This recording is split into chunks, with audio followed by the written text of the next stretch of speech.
Private sector actors and NGOs are becoming increasingly important partners in development processes. Norway will take all these factors into consideration in its development policy and team up with partners that can seriously influence development and make a change.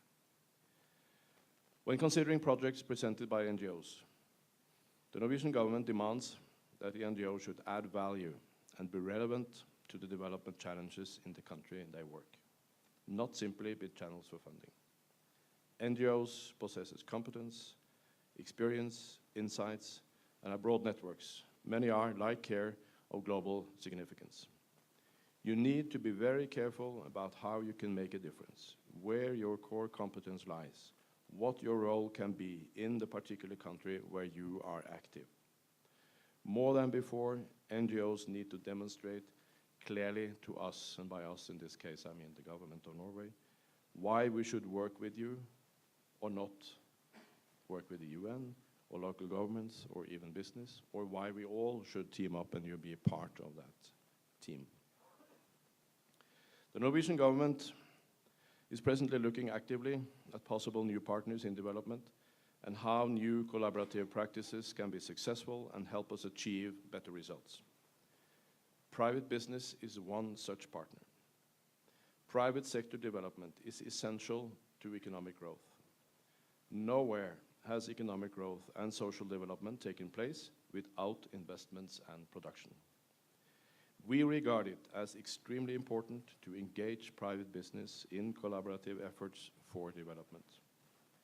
We accept that they need to make a profit and that they run a risk by investing in developing countries.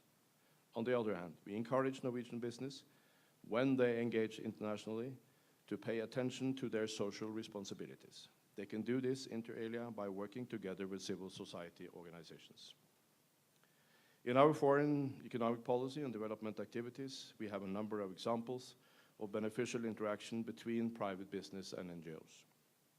Companies like Yara, a major fertilizer producer, DNV, which is one of the 5 major classification and certification associations, Telenor, which is a mobile phone and telecommunications company, DNO, a small Norwegian oil company, all work closely with civil society organizations in order to honor their corporate social responsibilities, but also to make money and business.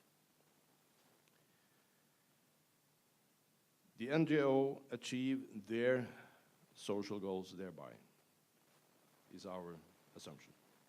Together, they contribute to development. For NGOs like CARE, I believe it would be important not only to promote their values and objectives on their own, in their silo, as it was expressed. By teaming up with private companies, they can achieve results that otherwise would have been unattainable. It's a pretty good deal, if you ask me. Your input, with your knowledge and understanding of the society you work within, the social and economic challenges that need to be addressed, your network, and of course your legitimacy. Private companies bring in financial resources, professional management, technological know-how, business resolve, and of course a vision. I know that CARE has engaged in such a relationship with private business, that it was also very vividly explained here just before I speak. But I admit also that this represents a difficult balancing act, where you can easily get trapped and lose your integrity and credibility in the society in which you work. In short, run the risk of being co-opted. And that is not only the risk you run in your relationship with private business, it's also to a very large extent the risk you run in being too closely working with governments, in your relationship with us, governments or representations of governments. You run the risk of being our arm, our agency. But still, there is also a good chance that you may achieve results. Norway is a society where consultations and openness are integral parts of social and political processes. It is extremely important that relationships and interaction between different civil society actors, like NGOs and private business, in this case, take place in an atmosphere of openness and mutual understanding of each other's roles. I recognize that this is not the case all over the world. Nevertheless, we believe that the best contribution that private business and NGOs can give in the societies in which they are active is to implement high standards of labor relations, respect for human rights, and concern for the environment. Private business and NGOs can work together, and that is my simple message today. Thank you very much for your attention.